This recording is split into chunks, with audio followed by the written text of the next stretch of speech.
The faint clink of crystal against marble was the only sound she dared to make. Emily Ross steadied her hand, forcing her pulse to quiet as she poured water into the glass before her. The man seated at the head of the private dining room was no ordinary guest. He was Adrian Voss, the name whispered in every alley and courtroom in New York. A man whose empire was built on silence, fear, and debts no one could repay. He didn't look up as she approached. The air around him seemed colder than the wine chilling in the silver bucket beside him. His black velvet suit caught the chandelier light, his wristwatch glinting gold, a small flash of power. Emily had served hundreds of high-end guests before, but none like him. As she leaned forward to set the glass down, the silver cross around her neck slipped free from beneath her collar. It swayed once, catching the golden light, and stopped against the dark fabric of her uniform. Voss's hand froze mid-reach. His phone slipped from his grip, striking the table like a gunshot in the quiet room. His eyes, steel gray, storm-heavy, locked on her chest. "Where did you get that?" His voice was low, trembling, deadly calm. "That cross, it belonged to my daughter." The entire table went silent. Every gaze turned toward her. Emily's mouth went dry.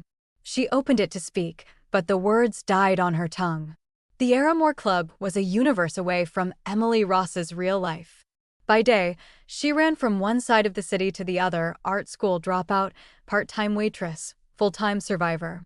By night, she blended into the polished chaos of luxury dinners, where the air smelled like money and perfume, and the smallest mistake could cost a job. Her world was simple: stay invisible, stay employed, stay safe. Until tonight. Until the man who terrified the entire city looked at her like he'd seen a ghost. Before we continue, like this video and comment where you're watching from. Your support helps us bring more exciting stories that you won't want to miss. Adrian Voss stood at the edge of the gala's balcony, the city's nightscape glittering like shattered diamonds below him. He hadn't said another word to the girl, the one they called Emily, after the necklace incident. The moment he saw the cross, time folded inward, dragging him 20 years into the past. He had felt the world tilt, felt his lungs close as if smoke from that old fire had returned to choke him.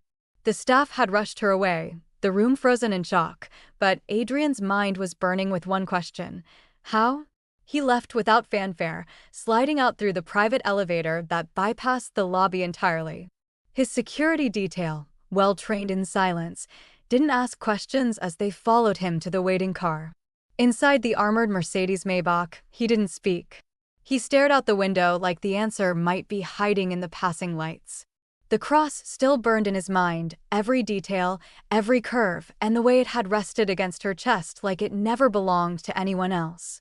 He arrived at his penthouse in Midtown just after midnight, silence stretching long between his footsteps and the marble floors. He bypassed the whiskey, bypassed the view, and went straight for the vault hidden behind the portrait of his late wife. The retinal scanner beeped once, accepting him without hesitation. Inside were not diamonds or bearer bonds, but fragments of a life lost in ash, Sofia's baby shoes, her hospital bracelet, and a velvet box containing the original mold of the necklace. He opened it with shaking hands. There it was, the design he'd paid a Sicilian artisan $20,000 to etch by hand. A tiny cross, modest in shape, engraved along the back with just 3 words: "Forever, Dada." Only one existed. His wife wore it around Sofia's neck the day they died, or so he'd believed. But now, it had been staring back at him from the chest of a waitress. He sat down at his desk and pulled up the only photo that ever haunted him.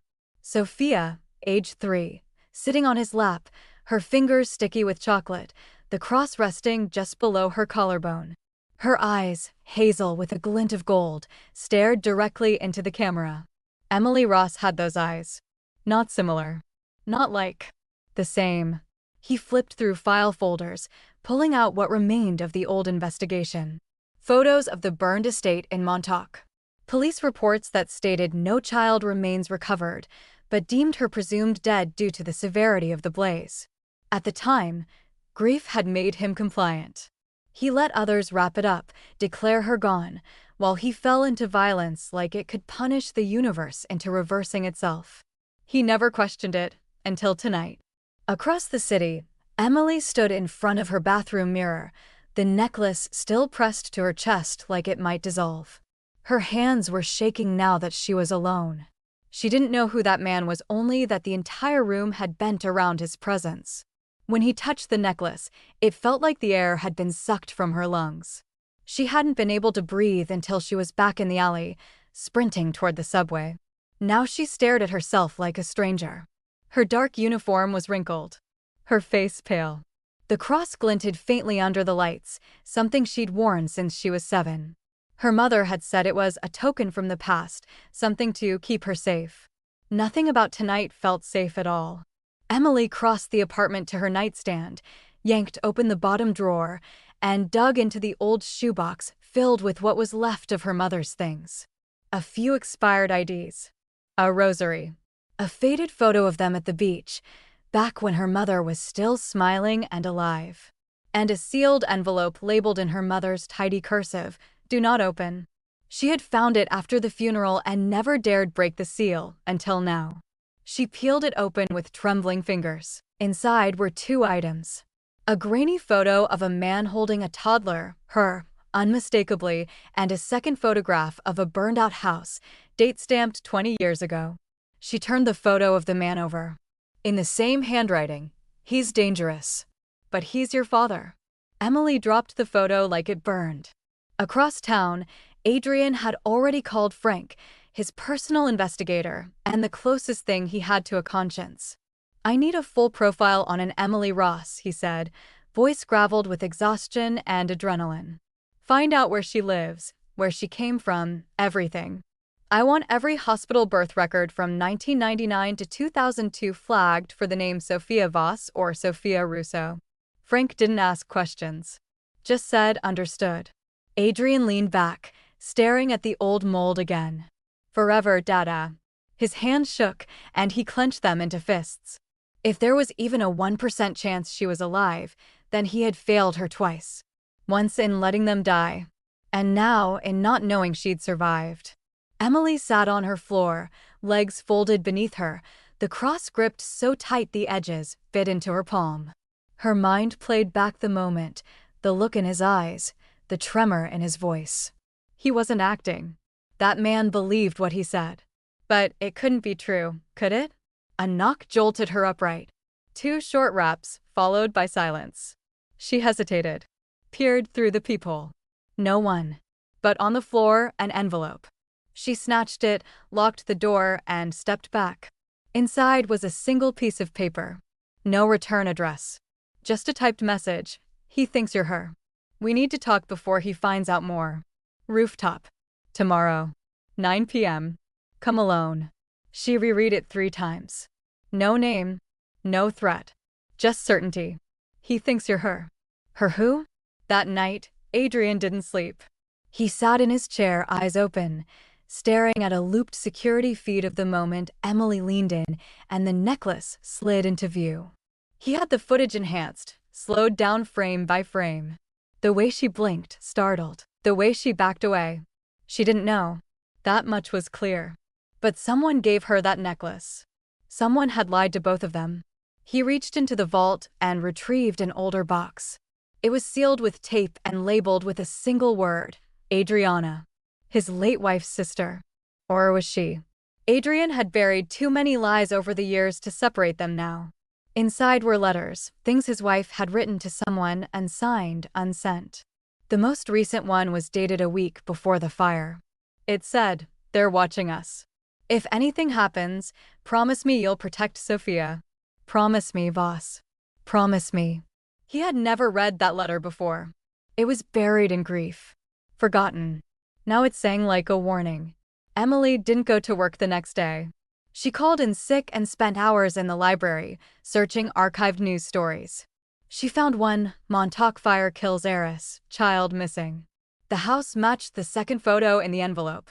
And the man in the article? Adrian Voss. Crime boss. Alleged murderer. Grieving father. Her supposed father? She stared at his face for hours. Then back at the mirror. Then the cross. She had her mother's cheekbones.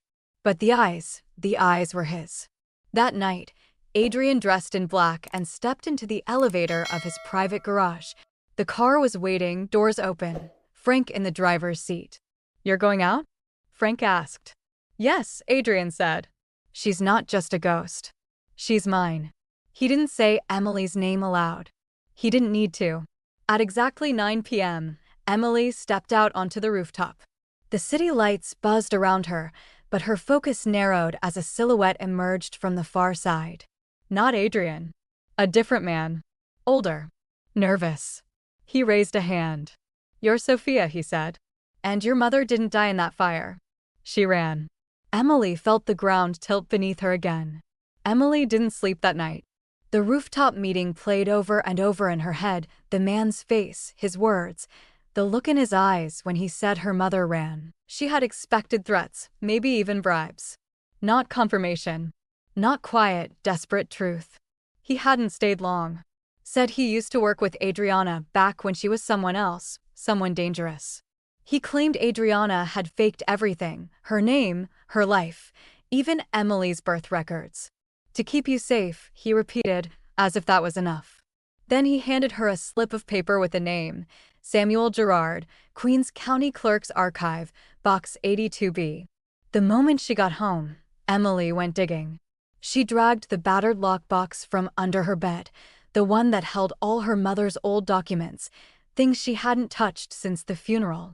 A birth certificate, school photos, her old immunization card, everything she'd used to register for school, for her first job.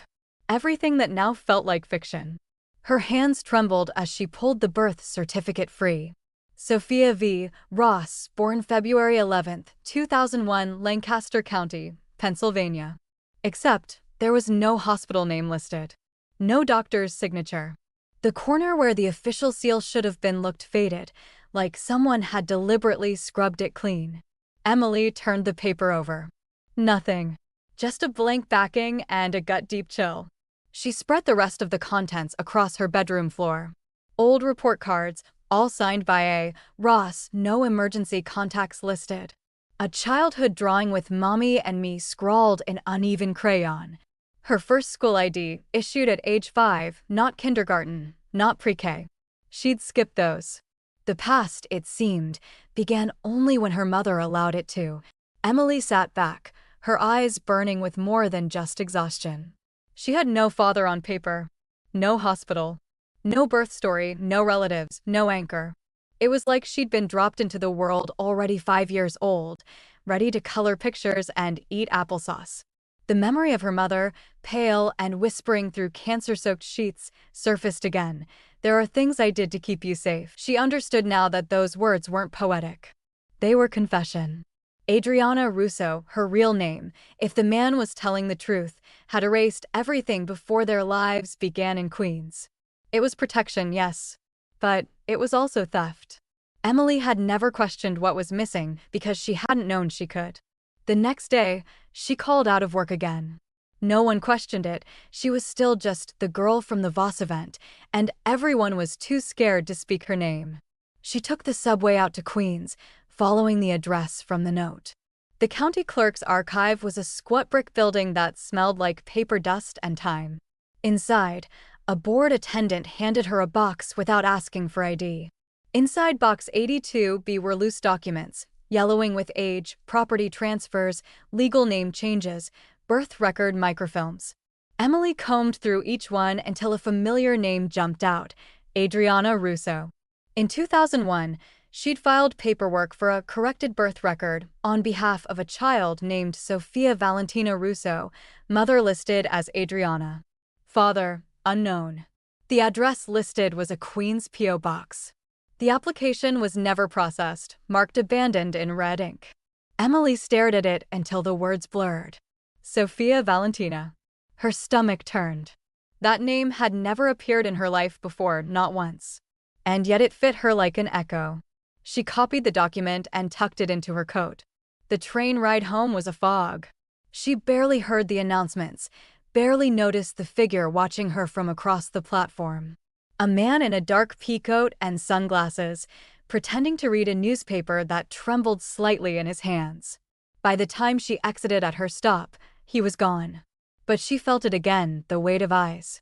The kind of stare that lived just beyond her shoulder, always vanishing when she turned. Emily ducked into a convenience store, waited 5 minutes, then sprinted the last 2 blocks to her building. She slammed her door shut, locked it, and backed against it, breathing hard. Maybe it was paranoia. Maybe it was instinct. But she knew someone was following her, and it wasn't just the man from the gala anymore. Something had shifted. Her phone buzzed. Unknown number. 1 line of text. He just wants to know the truth. No one wants to hurt you.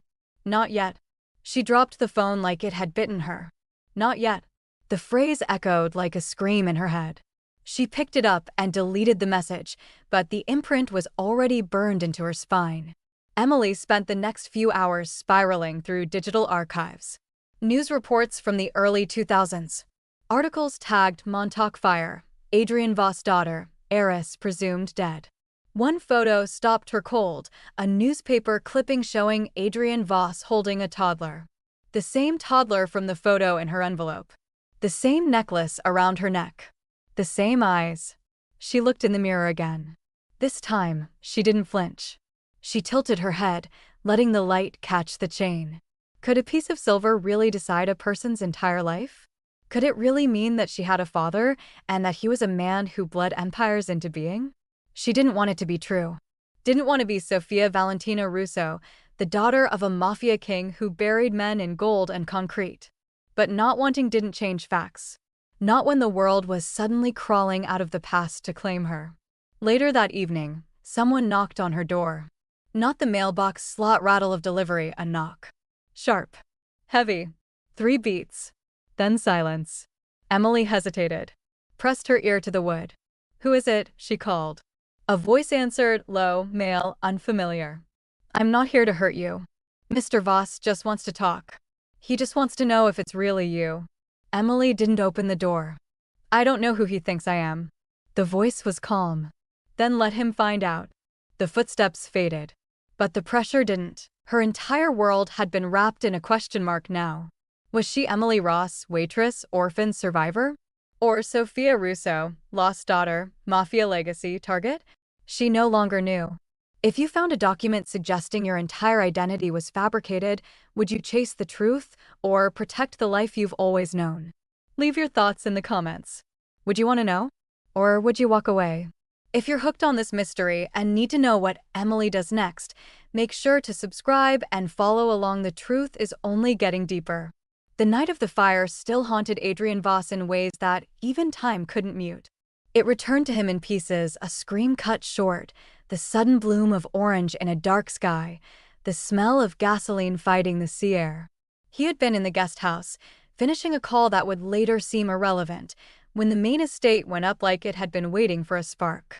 By the time he reached the edge of the cliffs, the front windows were nothing but flame. The sound of his wife's voice was drowned beneath the roar. The fire crew pulled 2 bodies from the wreckage, one unmistakably Hannah's, the other charred beyond recognition, presumed to be the child. But no necklace was found. Not in the ashes. Not in the debris. And not in the lake water where he later stood, staring into the ripples, waiting for a sign. The press called it a tragedy. He called it annihilation. For years after, Adrian had searched. Private investigators, forensics experts, even psychics, anyone who might offer a sliver of hope that his daughter had survived.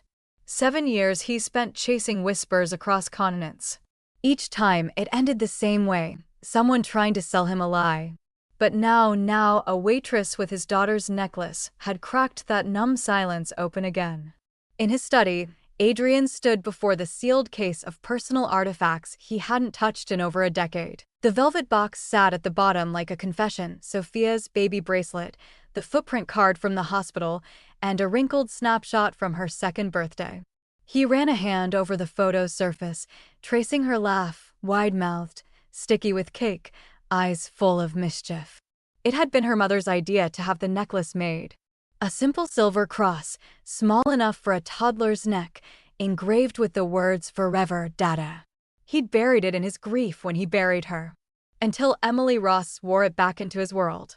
He hadn't been ready to believe then. Not at the restaurant.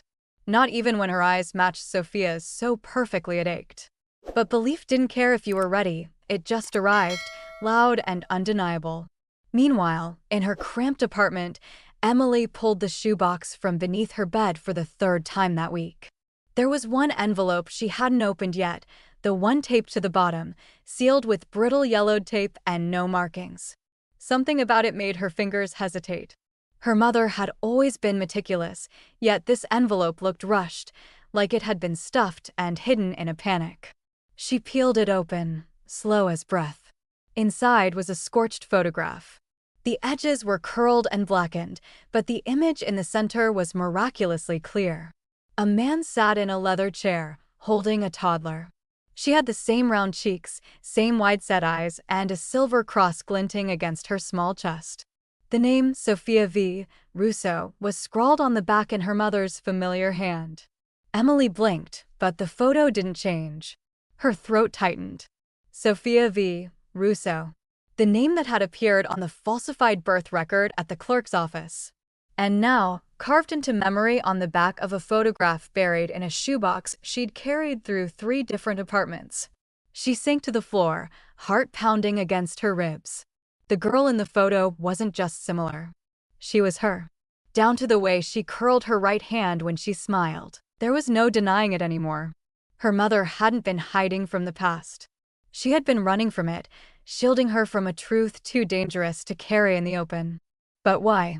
Why leave behind a man like Adrian Voss? And what kind of fire had burned so hot it could erase a family? Emily pulled out her childhood sketchpad. Even then, she had drawn fire. Always fire. Crayon flames licking at the edges of paper houses. She used to think it was a dream, something her young brain made up. Now she wasn't so sure. There were nights when she'd wake sweating, heart hammering at the sound of crackling. She'd chalked it up to anxiety, to trauma from losing her mother. But what if it was older than that? What if the first memory her mind had ever buried was the one her heart never forgot? What if the fire wasn't just metaphor, but origin? Adrian sat in his library, the photo of Emily at the gala printed and placed beside a photo of Sofia at age 3. The resemblance wasn't just uncanny. It was damning. Same smile, same freckle on the upper cheek, same posture when holding something uncertain in her hands. He didn't need DNA to tell him what his bones already knew. Frank, his head of security, entered the room without knocking. "She's been to the archives," Frank said. Pulled the Russo file. Adrian didn't look up. "She found the name." "Yes," Frank said. "And she knows someone's watching her." Adrian closed the file slowly. "I don't want her afraid." Frank hesitated. "She already is. But she's also starting to remember." Adrian leaned back, a glint of something sharp behind his eyes. "Good," he said. "She deserves the truth, even if it burns." Back in her apartment, Emily stood at the window, staring at the skyline like it might offer answers. Below, a black car idled, headlights on, engine low and patient. She didn't need to ask who sent it. Her whole life had been a string of questions with no one to answer them. Now the answers were circling her block in a bulletproof car. She reached for the necklace again. Ran her fingers along the edges like it might speak. She had worn it every day since she was old enough to understand this is special. She thought it was just a gift. But now she understood. It was a breadcrumb, a tether, a truth her mother had buried in silver. That night, she dreamed of smoke. Not black or choking, but gray and soft, curling around her arms. She stood in a hallway, small feet on marble, the sound of shouting behind her. Someone screamed her name, Sofia. And then the necklace was pressed into her palm, and the world exploded. She woke up crying. Really crying. The kind that came from some cracked place in the chest that had never been reached. Not even when her mother died. Not even when she was alone in a hospital room signing papers she couldn't understand. She got out of bed and pulled the photo from the envelope again. The man holding her. The name written in her mother's hand. There were no more maybes. Only truths waiting like ghosts to be named. Emily sat cross-legged on her bedroom floor, the name Adriana Russo repeating in her head like a chant she hadn't been taught but always known. She whispered it aloud, testing its weight on her tongue. It didn't feel like fiction. It felt like a key. Her mother had never used that name around her, but the documents, the birth record, the photos, they all told the same story. Adriana Russo wasn't someone else. She was her mother before she became someone else. The internet offered little. Too much noise, not enough signal. Old records were inconsistent, outdated, or sealed. But in a dusty genealogy forum, buried under a thread titled Russo, Queens, 2001, Emily found a clue. A user named m.milbrook78 had commented that their old neighbor Adriana had vanished overnight after a house fire involving the Voss family. The post was 10 years old, but the username was linked to a florist shop still operating in Astoria. The next morning, Emily went to Astoria. The florist was tucked between a laundromat and a shuttered bookstore, its windows fogged from a humidifier humming over a bucket of orchids. The bell above the door jingled, and a woman in her 60s emerged from behind the counter, wiping dirt from her hands. "Can I help you?" she asked, eyeing Emily's face like it might trigger a memory. Emily hesitated, then asked, "Were you the one who knew Adriana Russo?" The woman froze. Her eyes narrowed, then softened. "You're her girl, aren't you?" Emily's throat tightened, and all she could do was nod. The woman's name was Maggie Milbrook, and she spoke like she had waited years to finally tell the story. She'd lived across the hall from Adriana and her little girl, dark hair, quiet, always drawing on the walls. Adriana never gave details, but there was always a tension about her, like she expected someone to come pounding on the door at any moment. She was scared, Maggie said. Not of the police. Not even of some man. She was scared of being found by something bigger. Emily listened, silent, her hands clenched in her lap. "She left one night," Maggie continued. "Middle of the storm. Said if anyone came asking, I should say she moved to Pennsylvania. She said she needed to disappear completely, said it wasn't a kidnapping. It was a promise I made to a woman who didn't get the chance to keep it herself." Emily's heart twisted. "Did she ever tell you who she made that promise to?" she asked. "No," Maggie said. "But I remember her crying when she said the name Hannah." Hannah. Emily didn't know the name, but it burned like it belonged to someone sacred. She filed it away in her chest, next to every other splinter of this broken truth. Thanking Maggie, she left with trembling legs and a single sentence ringing in her ears. It wasn't a kidnapping. It was a promise. Meanwhile, Adrian Voss stood at the edge of the reflecting pool in his private garden, listening to Frank's voice over the phone. "She wasn't just the house nurse," Frank said. Adriana Russo was living in the guest quarters for 6 weeks before the fire. "She was close with Hannah?" Adrian asked, his tone sharper than usual. "More than close. Some staff say they were like sisters." Adrian's chest constricted. Hannah had trusted few people in their world. Most of her days were spent shielding Sofia from the shadows that clung to Adrian's life. She had begged him to let go of the family business, told him more than once that someone was watching them too closely. He hadn't listened. And now the nurse his wife trusted most had vanished the same night his daughter died, or didn't. Frank continued. "One of the surviving house staff, Lucia, just came forward. Said she saw Adriana take the baby and run before the explosion." Adrian went still. "She said Hannah handed the baby to her and told her to run." It hit him like a fist to the ribs. All these years he thought Adriana might have betrayed him, stolen his daughter out of fear or hatred.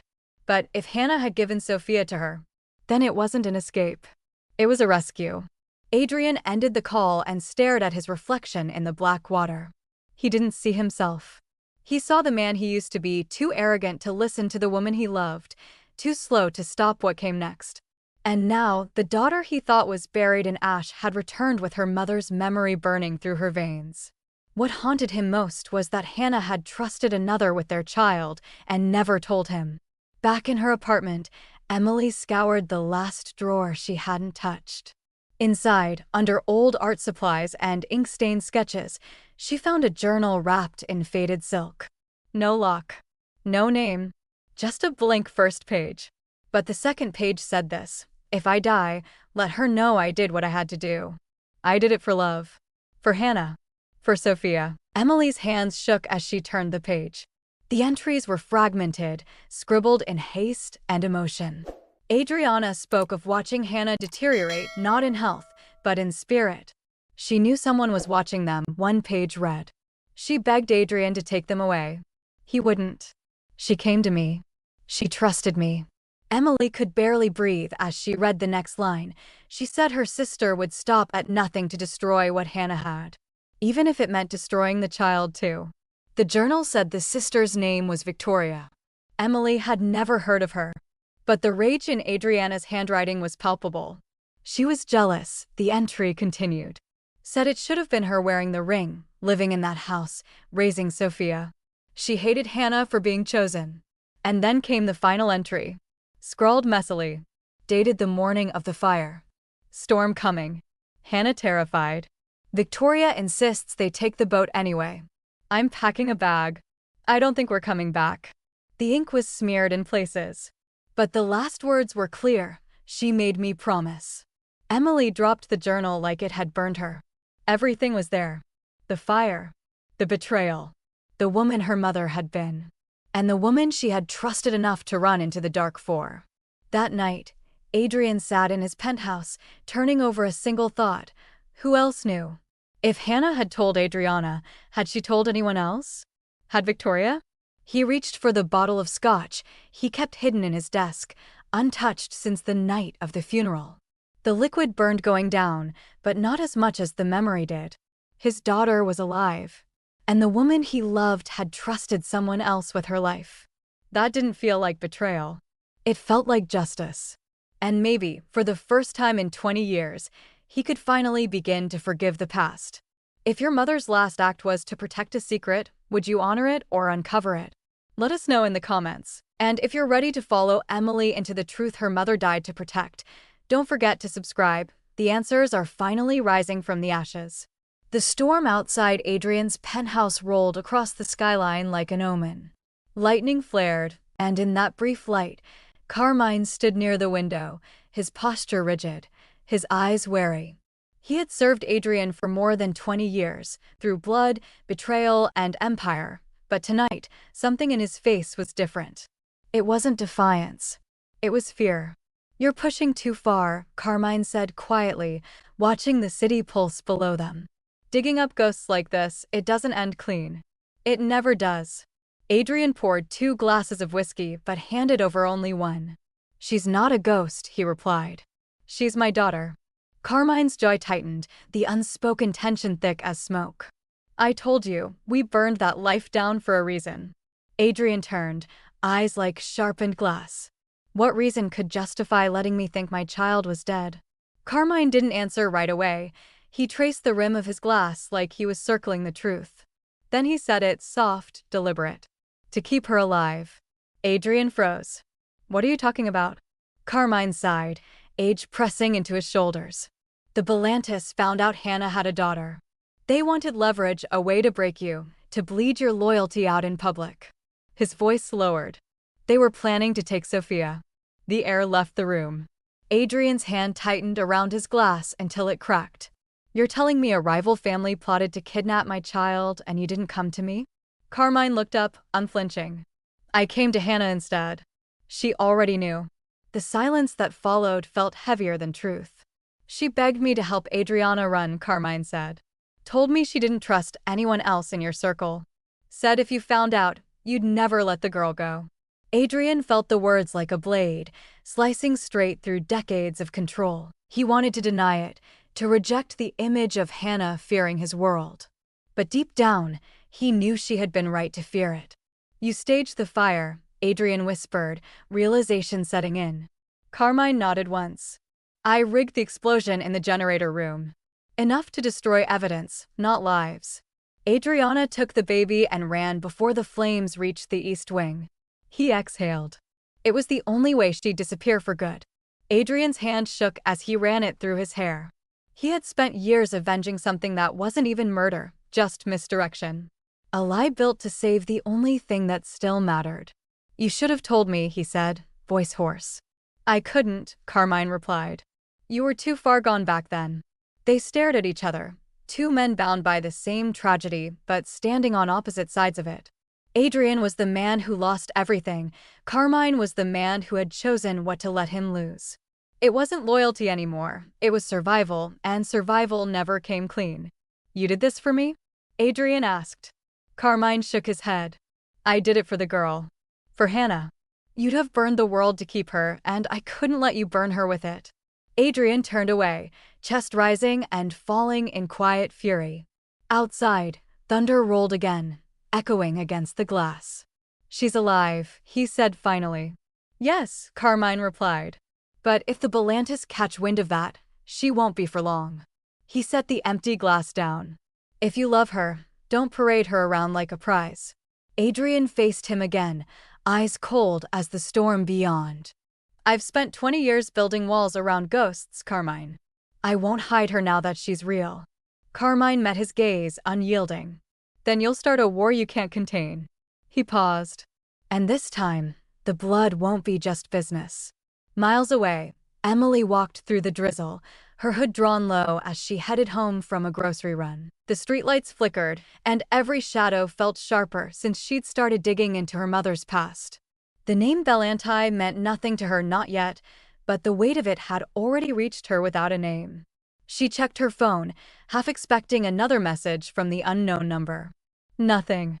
Just the hum of the city and the ache of her thoughts. When she turned the corner toward her building, she noticed the car parked at the curb. Black. Windows tinted. Engine idling low. She slowed, pretending to check her bag, then quickened her pace. A man stepped out from the driver's side, adjusting his coat against the rain. "Miss Ross," he called softly. Emily froze. "Who are you?" she demanded. The man raised a hand.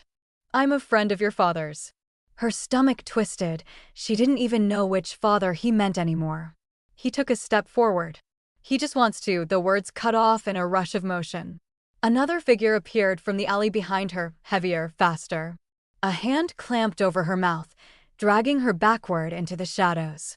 She kicked, screamed against the palm, the world spinning in panic. Rain hissed against concrete as the man in the car shouted, "Don't hurt her." Her elbow found a rib.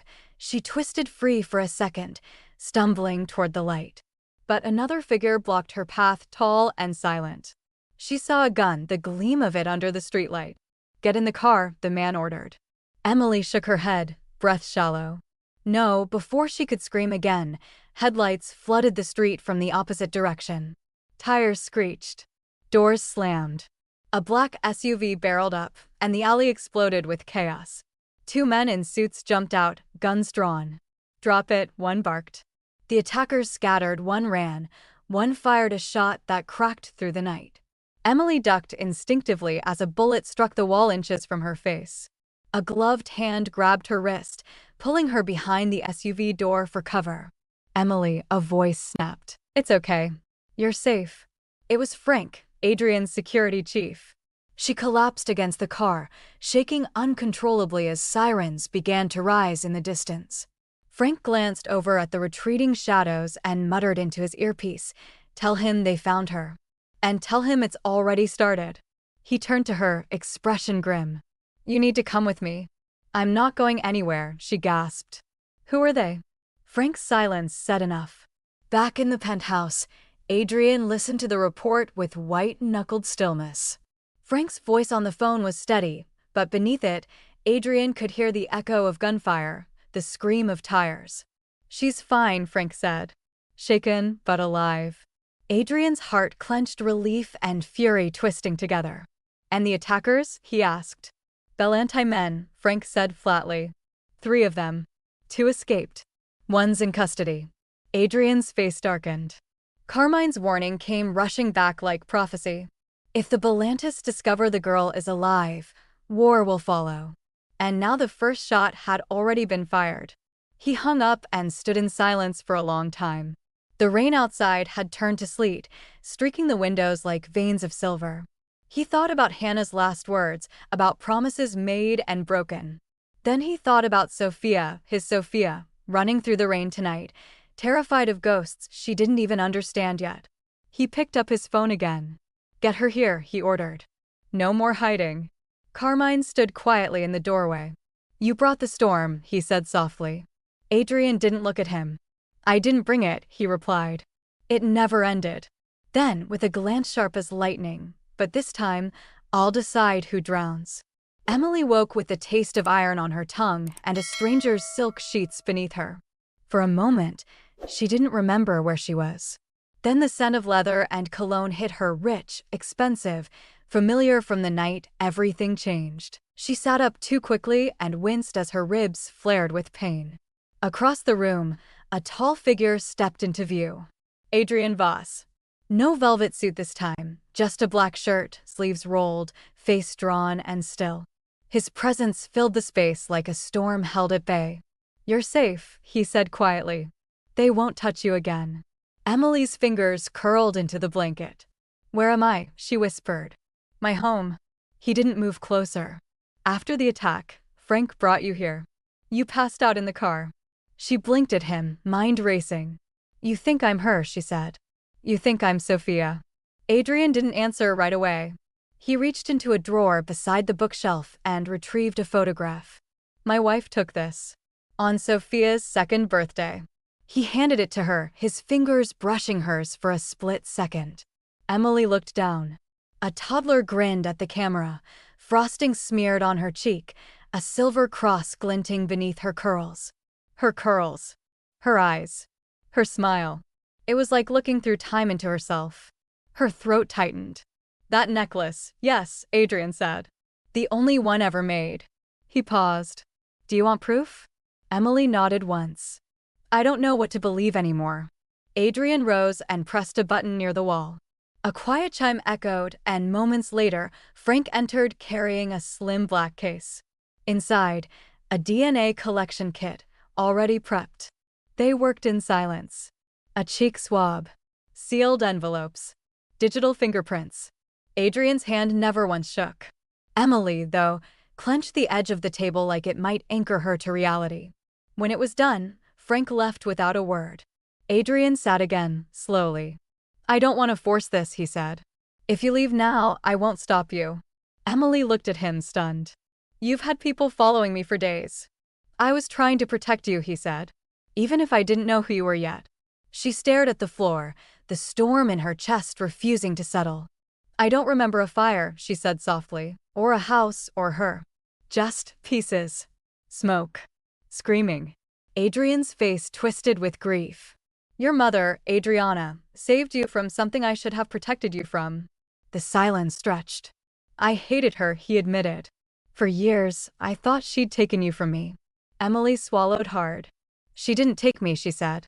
She raised me. Adrian nodded, his voice cracking. And she did it better than I ever could have. Days passed. Emily stayed in the penthouse, drifting between rooms that smelled like old wealth and older secrets. She didn't touch anything. Didn't ask for anything. Adrian gave her space, not because he wanted to, but because he didn't know how not to. Then the call came. Frank answered first, then passed the phone to Adrian without a word. Adrian listened in silence. His hand clenched the armrest as he hung up. The results are in, he said. They sat in his private library, the fire low and flickering. Frank placed the sealed envelope on the table and left the room. Adrian didn't move. Neither did Emily. Finally, she reached for it and broke the seal. One page. Black print on white paper. She read it once. Then again. Her hands trembled. Probability of paternity. 99.998%, she looked up. Adrian hadn't blinked. Tears stood in his eyes but didn't fall. I knew, he said hoarsely. But I needed the world to say it. Emily nodded slowly. I'm not sure who that makes me now. You're my daughter, he said. No matter how you got here. His voice cracked. I lost you once. I won't lose you again. That night, she didn't sleep. Neither did he. They sat in silence, sipping tea that had long gone cold, staring at the past written in DNA and ink. And just when the future seemed like it might have a chance to begin, a bullet shattered the morning. It came during the funeral. Carmine had passed in the night, a heart attack, they said. Adrian hadn't believed it, not for a second. He insisted on an open casket ceremony, quiet and private, attended only by those closest to the old consigliere. Emily came with him, wearing a borrowed black dress, her hair pulled back like a shadow of the woman she never met, Hannah. The chapel was filled with marble silence. A priest recited half-hearted blessings. Adrian stood motionless at the front, hand on the coffin. Frank scanned the rooftops outside, tension in every muscle. Emily sat near the aisle, heart pounding too fast. Then it happened. A crack in the air, like a tree splitting open. Glass exploded above the altar. Carmine's chest snapped backward in the casket, another shot, cruel and final. Chaos erupted. Adrian pulled Emily down, shielding her with his body as screams echoed through the pews. Frank tackled them both, dragging them behind the column. More gunfire. Panic. Then silence. Police arrived too late to catch anyone. Sniper. Clean. Professional. Gone before the second shot rang. Adrian rose slowly, face unreadable. Then someone handed him a note, folded neatly, slipped under the church door. He opened it. 6 words, handwritten in red ink, "You brought the girl back. Now blood will answer blood." The estate lay hidden beyond a winding gravel road, tucked deep in the forest where city noise couldn't reach. Pine trees towered like sentinels, their branches swaying gently in the wind, casting long shadows on the high stone walls. Adrian hadn't spoken during the drive, but his silence wasn't cold, it was cautious. Emily sat in the back seat, clutching her bag and trying to breathe through the weight of knowing. She wasn't just Emily Ross anymore, at least not fully. The estate itself was vast, designed more like a compound than a home. Tall iron gates, reinforced glass, motion detectors, and guards who nodded silently at Adrian as they passed. A fortress built for a man who'd spent 2 decades expecting enemies. Emily stepped out and scanned the property, a sprawling mansion flanked by woods on one side and open field on the other. The quiet was eerie, like the house itself was holding its breath. Inside, the air smelled of wood polish, old paper, and something faintly floral, maybe jasmine. The hallways were wide and lined with portraits, none of which bore names. Adrian led her to a wing on the second floor, opening a door to a room already prepared. Neutral walls, cream linens, large windows overlooking the trees. It looked more like a hotel than a prison, but the locks on the windows reminded her where she was. "Let me know if you need anything," he said, hovering at the threshold. She looked at him, then nodded once. He lingered, just long enough to seem like he wanted to say more. But then he turned and left, the door closing softly behind him. Emily stood alone, a ghost in a stranger's memory. Over the next 2 days, they barely spoke. Frank came by each morning with coffee and updates on security. Emily wandered the halls, avoiding the rooms that looked too personal. But every night, she found herself in the library, the one room that seemed built for peace. It smelled like ink and firelight, and it reminded her of her mother. On the 3rd evening, Adrian finally joined her. He carried a record player under his arm, the kind that looked older than both of them. Without speaking, he placed a vinyl on the turntable. Soft jazz filled the room, smoky and slow. "Your mother used to play this when she couldn't sleep," he said. Emily looked up from the armchair. She liked jazz. He nodded, eyes distant. She said it made silence feel less lonely. Emily didn't reply, but she closed her eyes and listened. They started talking in fragments. Adrian told her about Hannah, how she used to dance barefoot on the marble floors, how she snorted when she laughed. He described her as both fragile and fierce, a woman who hated violence, but married a man who made his living with it. Emily asked what her first word was. He told her, apple. Each day, something shifted. He told her how she used to cry whenever the housekeeper wore red lipstick. How she'd sneak out of her crib and sleep beneath his desk during meetings. He showed her a video from a dusty VHS tape, toddler Sofia trying to sing into a wooden spoon, completely off-key. Emily didn't cry, but her hands shook as she held the remote. "I'm sorry I wasn't there," Adrian said one evening. "I should have seen it coming. I should have gotten you both out." Emily stared at the fire. "She didn't blame you," she said. "She just loved me too much to risk you being wrong." They began training the next day. Frank insisted if they came once, they'll come again. She wasn't allowed to leave the property, but she was handed a Glock and a pair of noise-canceling earplugs. Adrian taught her how to aim, how to breathe before pulling the trigger. By the end of the week, she could hit a moving target from 20 feet. "You're a natural," Frank said, surprised. She shrugged. "I've been surviving my whole life." Adrian watched her from across the field, pride and guilt warring in his eyes. "She shouldn't have to do this," he muttered. But Emily wasn't the same girl anymore. On her 6th night, she wandered into the east wing and found a locked study door. She tried the knob, it didn't budge. Later, when she asked Adrian about it, he hesitated. "That was Carmine's room," he said. She nodded, but something about the way he avoided her eyes stayed with her. The next day, the lock was gone. Inside, the room was cold, dust still hanging in the corners. Old ledgers, a desk, framed photos of men she didn't recognize. She opened a drawer and found a leather-bound notebook hidden beneath a stack of invoices. It wasn't Carmine's, it was Adriana's. Her breath caught. The first page was addressed to no one. Just a date, scrawled in her mother's slanted handwriting, June 12, 2002. "He's not alone." Emily read on. The entries were scattered, observations, suspicions, warnings. "Carmine wasn't acting alone," Adriana wrote. There were whispers, meetings in the dead of night, payments from unknown sources. A second man had been watching them, one inside Adrian's own organization. Someone Hannah feared more than death itself.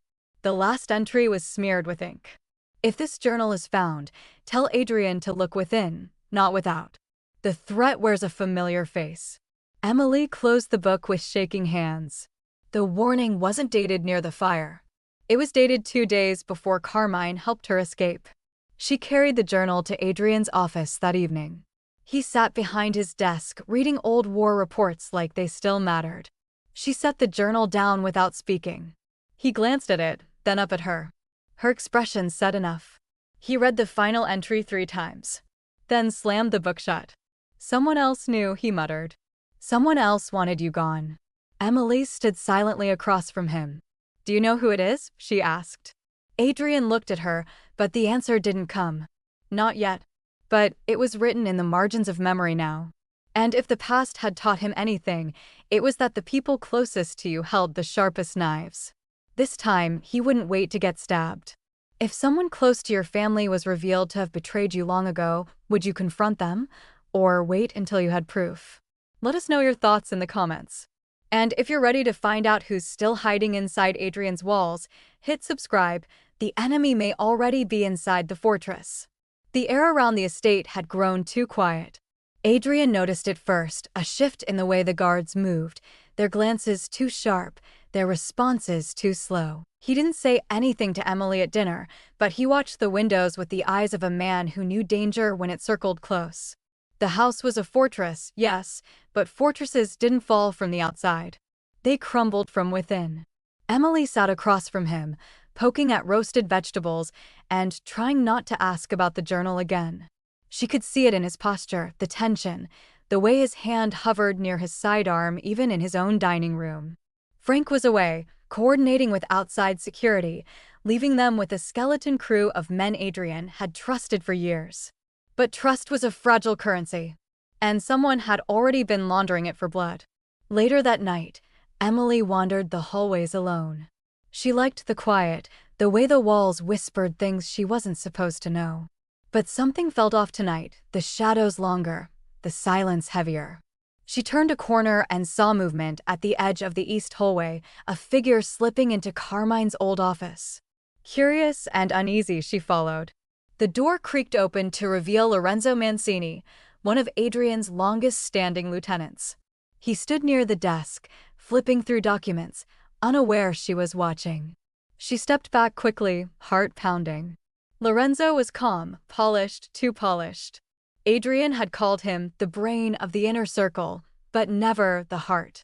Emily returned to her room, locking the door behind her, unease settling under her skin like frost. She told herself maybe it was nothing, maybe Lorenzo had been asked to check on Carmine's files. But her mother's journal echoed in her mind, look within, not without. The threat wears a familiar face. The face had a name now. And it had been smiling in their house every day since she arrived. She didn't sleep. She lay awake until sunrise, then went to Adrian. He was already in the garden, coffee in one hand, his pistol in the other. "I need to tell you something," she said. The moment their eyes met, the ground shook. Not literally, at first it was just sound. Then glass shattered across the foyer as bullets tore through the front gates. Adrian grabbed her and shoved her behind a marble pillar, gun drawn. Screams echoed down the hallway as the first two guards went down. The estate was under siege. "Stay down," Adrian ordered, eyes scanning the line of fire. He moved with calm precision, returning shots as more men poured in from the south courtyard. Emily ducked behind a cabinet, ears ringing, heart thrumming like a war drum. She reached for the handgun Frank had taught her to use. This wasn't training anymore. This was survival. The shooting didn't stop. Adrian took out two men near the stairs before diving behind the central pillar. Another gunman flanked the west hallway fast, masked, silent. Emily rose, aimed, and fired once. The man dropped. Adrian glanced back, blood at his temple from a grazing shot, and gave a single nod. Then came the voice. From the shadows, smooth and amused. "You always trusted the wrong people, Voss." And then Lorenzo stepped into view. He wasn't hiding anymore. No mask, no hesitation. He walked casually through the debris, gun in hand, suit immaculate. "Carmine warned you," he said. "And you still let the girl in." Adrian moved to shield Emily again, but Lorenzo raised the gun. Too fast. One shot. It struck Adrian just below the shoulder, sending him crashing to the ground. "No!" Emily screamed. She fired twice, the shots wild, the anger raw. Lorenzo ducked and laughed. "You don't know what you are, little bird," he said, circling. "You think you're Sofia Voss now? That makes you a target, not a daughter." He pointed his gun again. Emily gritted her teeth and moved fast, flanking him like Frank had taught her. She raised her arm just as he fired. His shot clipped her sleeve, but hers hit his thigh. Lorenzo staggered, swearing, and limped behind the corner of the staircase. "Should have died in that fire," he hissed. "We should have finished this 20 years ago." Adrian groaned on the floor, his blood spreading across the white marble like a warning. Emily ran to him, kneeling, pressing her hands to his wound. "Don't you dare die," she whispered. "Not now. Not when I just found you." More gunfire erupted outside. Reinforcements had arrived. Frank's voice shouted orders over the radio as men in black stormed the entry. Lorenzo was gone, vanished into the woods beyond the south gate. But the damage was done, and the message was written in blood. Adrian was rushed to the underground medical wing. Emily paced the waiting room, hands stained, eyes hollow. Frank stood beside her, his face a storm of fury and failure. "I let him in," he said quietly. "I vouched for Lorenzo." Emily didn't answer. Her chest ached with too many things to name. Loss, rage, resolve. She wasn't a secret anymore. She was a legacy someone wanted dead. When the doctor came out, Adrian was still alive barely. Surgery had stabilized the bleeding, but he was unconscious. Emily stood at his bedside, the rhythm of machines the only proof he hadn't slipped away. She took his hand and pressed it to her heart. "I'm not hiding anymore," she whispered. "If they want the Voss name, they'll have to earn it." She returned to the study that night, lit only by firelight and fury. Pulled open a drawer and retrieved the file labeled Bellanti. She spread it across the desk, names, maps, allies, weaknesses. One by one, she circled the ones still breathing. Then she underlined the final name, Lorenzo Mancini. The quiet at the estate was unlike any silence Emily had ever known. It wasn't empty, it was earned. No more gunshots in the night, no more whispers behind locked doors. Just the slow creak of the wind through the pines and the distant rhythm of Adrian's breathing from the recovery wing. Weeks had passed since the betrayal, but the echo of it still hung in the halls. Emily, no, Sofia now, walked those halls every morning, tracing her fingertips along the walls that once hid her history. The fortress had softened. The guards still stood watch, but they nodded now, like they knew who she was. She didn't flinch anymore when someone said her name. She stood straighter. firmer. More like a Voss. Adrian was healing.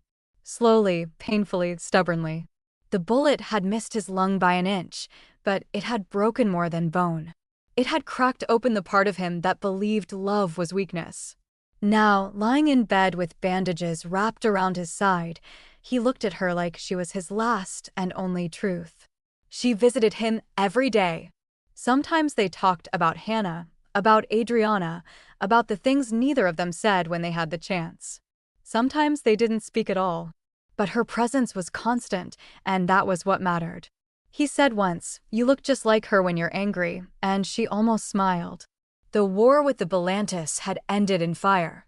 Lorenzo had been found 3 days after the attack, in an abandoned safe house near the edge of the river. Frank delivered the news without ceremony. No funeral. No grave. Just a message: Voss protects his own. The city understood. Lines had been redrawn. But for Sofia, the real battle had never been about bullets. It had been about memory. About the girl who grew up in silence, not knowing her story had been rewritten in ash.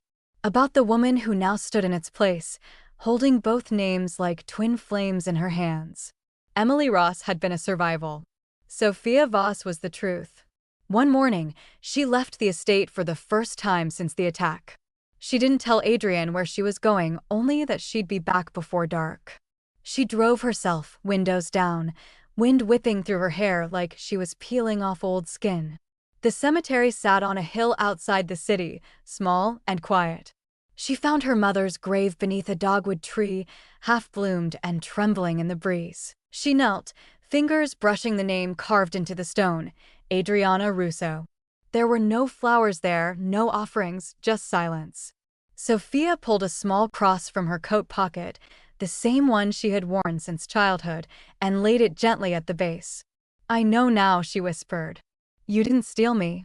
You saved me." Her voice broke a little, but she didn't cry. She'd done her grieving in shadows, in questions with no answers.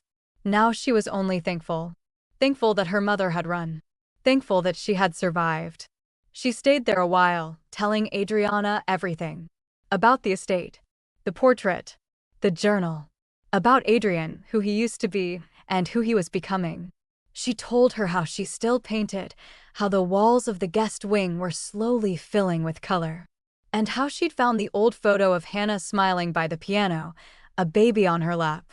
When she returned home, Adrian was sitting in the library, no cane, no help, just his own weight beneath him. She stood in the doorway and studied him. He looked older, softer somehow. But in his eyes, the fire still burned, not rage, not revenge. Recognition. "I want to repaint her," Sofia said. Adrian looked up. "The portrait in the gallery," she clarified. "The one that burned in the fire. I want to do it again. Properly. As I remember her now." Adrian's throat worked as he swallowed hard. She'd like that. They hung the new canvas together, weeks later. It sat at the heart of the West Wing gallery, taller than the others. Hannah, serene, fierce, alive again in brushstrokes. And beside it, a smaller painting of Adriana, soft smile and tired eyes, watching from the edge of the frame. 2 women who saved her. One in love, one in fire. The ceremony was small, just family and the few who had stood through the war. Frank spoke first, then Adrian. When it was Sofia's turn, she stepped forward without a paper, without notes.